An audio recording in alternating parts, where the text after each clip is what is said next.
Nice to see you. Good, yes, you too. Right. Mark, can you ask where you are? Broadcast? Yeah. You are, yeah? Of course it is, yeah. Right. Yeah, if we're ready, we'll get going. We've got training at 1 o'clock, so how are you doing? Nice to see you. Yeah, you too, you well? Yeah, good, thanks. Yeah. You all right? Yeah, I'm fine, yeah, it's good, good. Very good. Nice place to work.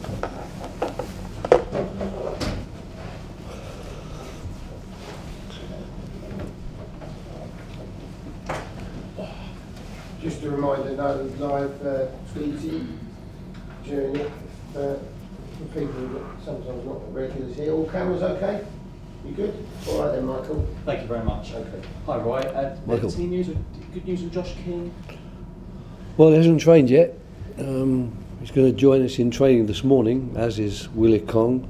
But of course, we haven't had a chance over the last week or so to really assess them, so it'll be very close for both of those if they're going to take part in the game. But it does depend totally on how they come through the training session this morning. Looking back, have you had time to look back on the Arsenal game? And it showed that it was a really good game, and you know, you're nearly there, aren't you, in terms of getting something? I thought we did a lot of good things, there's no doubt about it. I thought large swathes of our play were really pretty good. The shape of the team was pretty good throughout. But of course the problem is when you play the top teams, whether you're playing at home or away, if a chance comes their way, they are capable of scoring those very good goals. So, you know, each of their 3 goals were well taken, I thought, in particular the 2 longest shots.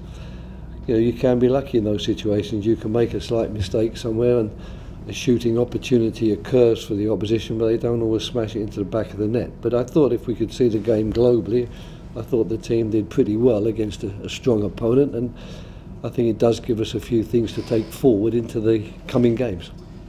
It's never easy, is it, taking over a club halfway through the season? I was speaking to Antonio Conte the other day, and he said he didn't realise just how much work he had to do. How do you and Ray feel about? Do you feel that as well, or have you got what you expected here? I think we got more than we expected. I think the way the players have worked very hard to try and, you know, buy into some of the thoughts that we have and things that we think are going to be needed if we're going to go forward and, you know, give ourselves a chance of survival. I've been really quite surprised at how hard they've worked at that and how quickly they've really grasped the nettle as well. So we've got literally no complaints at all.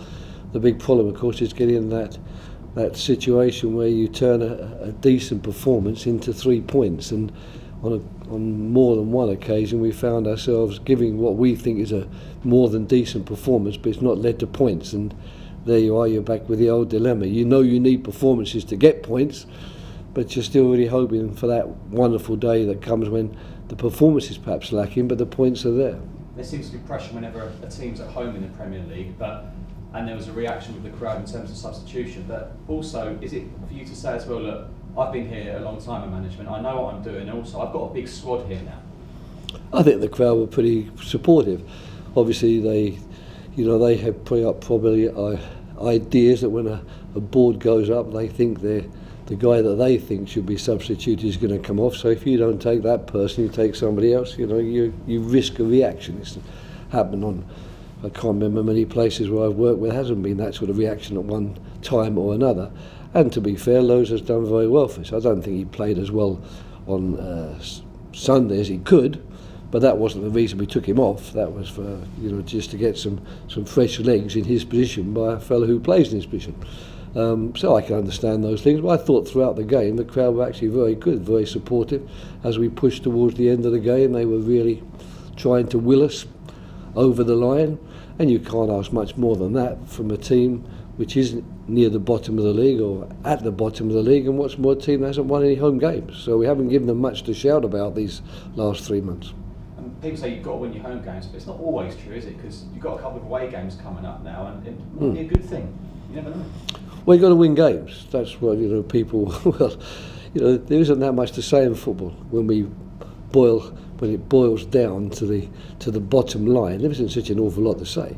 You know, you've got 38 games. You've got to get yourself over that 36, 38 point mark to even have a chance. To do that, you've got to get points, and to get points, you've got to win games. And it's very simple for people to suggest that, well, the points will come here or they'll come there. for us who are working in it, we just have to accept that we're going to take the points and try and get the points wherever we can. I thought we tried very hard to dent Arsenal on Sunday and get points there. Now we've got to go out and do it again and try and get the same sort of response from the players and try and do what we did on Sunday against the Arsenal, against Wolverhampton Wanderers. Wolves have lost their last 3 league games. Have you seen enough from them? They're obviously a very good side, but have you seen enough from them to suggest you've got good attacking players to give them problems at Molineux? Well, whenever you go into a game, you know, you look at your own squad, you believe in your own squad, you believe in your players, and of course you always dream of the players having good games and, you know, bringing out, if you like, the very best of their qualities. And you know that if they can do that, they can cause problems. But it really does boil down to how we're going to perform on the evening. We know that Wolves are a good team, we know they're hard to beat. They're not in their position in the table by chance, they're there because they've played well and taken points from games. So just like the game on Sunday is going to be, it's another tough ask for us, but we're happy to be going up there and try to do our very best to answer the question. Thanks, Roy. Pleasure.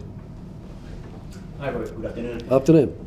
Despite the defeat against Arsenal a few days ago, what are the main positive elements you were taking from your players' performance? Well, I think there were 3. I think first of all, you know, we're playing without 2 of the regular front players, and the 2 guys who came in, João Pedro, who's not played many games, only his second start during my time at the club, and Cucho Hernandez, who was making his first start. I thought they did a remarkably good job, really, filling in for the 2 players that most people would think are the regular front players. I think the second thing I'm very proud about is the resilience of the team, the way that even though we went both 1-0, 2-1 and 3-1 behind, we found a way of trying to fight back, and even to the extent that in the final minutes of the game we were actually pushing for that equaliser, which the players have worked hard to get. And the third thing that I think was very positive is the shape of the team, the way the players are working very, very hard to make it difficult for the opponents, to keep a good shape, to get back into shape when they lose it. You know, these are things which every manager and coach is looking for from his team, but I think that against the Arsenal we showed very good signs of doing that. In terms of Wolves tomorrow, they've done a few sloppy mistakes against Palace recently. Is that something you think that could be advantage against them tomorrow? Wolves have made mistakes. No, I mean, I think every team makes mistakes. All goals are mistakes. That's the bottom line. You know, there are mistakes which even the most ill-educated of spectators or people who watch a game of football can recognise as a mistake. You know, there are some that everyone says, oh dear me, what a terrible mistake, how did that happen? But all goals, if you like, can be traced back to some sort of mistake somewhere in the way you've set up to try and stop the goal and the way that you haven't succeeded in doing so. 1 or 2, unfortunately, of our errors at the weekend were very clear for all to see. But I don't blame the players for that. That these things happen in football. In the course of a game of football, you could quite easily, when you edit it, come up with a good 20 to 25 situations where very clear and bad mistakes have been made defensively. But you don't see games being won by 20 goals to 0. So you know you can get away with them. Unfortunately, the couple of mistakes we made, we didn't get away with. Are you surprised that in the table Wolves are where they are despite the fact they haven't scored a lot of goals this season? No, because the thing about goals is it's very nice if you can do what Fulham are doing in the Championship and smashing everybody by 4 and 5 goals each week. But the real trick is still to make certain you score 1 more than the opposition. So if the best way for you to do that is to make certain you don't concede many goals, and that's giving you enough solidity, if you like, in your team to make sure that when you do score your goal or 2, it wins you the game. I think that's a very reasonable way of playing. I'd much rather be in their position than in ours, that's for sure. Thank you. Pleasure. Mark, you wanted to ask? Hi Roy. You touched on the poor home run earlier. At the moment, in the situation you're in, can playing away from home just ease the pressure on your players a little bit? They know if they make a mistake, there's not going to be as much pressure on them or the crowd getting on their back. Is that something you find useful? Well, I don't know that the crowd. I didn't have the impression, to be honest, in the games that we've played with, that the crowd have got on the players' back. Not particularly. I mean, I don't think that our crowd deserves anything other than praise and sympathy for, you know, coming to the games as regularly as they do and supporting us as they're doing, and not going away with any reward, because the reward when you get your home games and you have a full house and people are obviously there wanting and trying to will you to win, the reward's got to be that you do win. When that happens and you don't win, then you realise they're going to be very, very disappointed. You know, I know how disappointed I am after games that we play, so why should that be any different for people in the crowd who are paying their money to come and watch us? So I don't think that's a problem as such. I don't think we're not doing well at home because the crowd aren't doing their bit. I don't really know why it's happening. I mean, to be honest, we haven't been as successful at home during the time I've been here as we've been away from home, but there hasn't necessarily been a vast gulf in performances. It's not as if, well, when we play away we do this and we're very, very good, but then when we come home we don't do it. That actually hasn't been the case. It can also be, of course, that home games do put a bit more pressure on you to take risks and to go forward and score goals, because just keeping a clean sheet is never going to be enough. Sometimes away from home, especially against the top teams, you know, you can play on the counter-attack. You can be very compact and very hard to break down, and it can be you that break away. Because to be fair, Arsenal for their goals, it wasn't that Ben Foster was under siege, the back four was under siege, they had lots and lots of shots. It wasn't the case like that. But the thing is, if you've got good players and you've got good finishers in your team, they don't need many chances. That was the problem, and they certainly showed us that on Sunday. You ran obviously a very informed Arsenal side close on Sunday. I think for people that were watching on TV and in the ground would agree that you arguably deserved it at the end. When you then look at what happened to Everton on Monday night, that just proves that against the best in this league, you can really get turned over sometimes, can't you?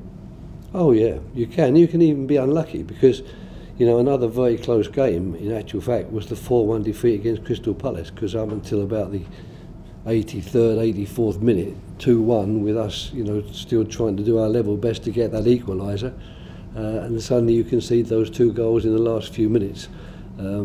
But it wasn't really a 4-1 game. It wasn't the game where, well, we got beat 4-1 because they were all over us and created chance after chance. So we've got to keep that going. There's no doubt about that. There's no point in me wasting lots and lots of words on the fact that we aren't winning at home, because I don't really have a lot to say.